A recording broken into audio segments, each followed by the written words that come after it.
Guys विराटनगरमा चाहिँ एकदमै भारी वर्षा हुन थालेको छ। मालाक्रा मिलिक हावाहुरी एकदमै भारी वर्षा हुन थालेको छ र तपाईहरु पनि अब यो भारी वर्षासँग यो गडाङगुडुङसँग एकदमै जोगिएर बस्नु होला गाइजहरु। यो चाहिँ विराटनगरबाट प्रत्यक्ष प्रसारण गर्दैछु।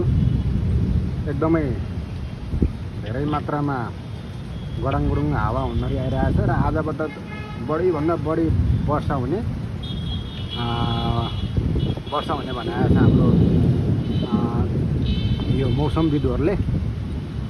र तपाईहरु चाहिँ एकदमै सतर्क खोला छेउछाउमा हुने साथीहरु, जसको घर खोला छेउछाउमा छ, अलिकति गहिरो जग्गामा खोला छेउछाउमा घर भएका साथीहरुले चाहिँ अलिकति उचाइ भएको जग्गामा जानु होला र खोला छेउछाउमा भएका साथीहरु पनि खोला भन्दा केही पर बस्ने गर्नु होला।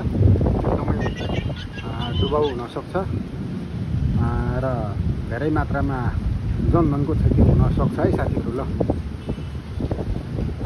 जानकारीमूलक भिडियो सम्पूर्णले वाच गरेर प्रतिक्रिया दिनु होला। तपाईकोतिर कस्तो हुँदैछ एकदमै प्रतिक्रिया दिनु होला।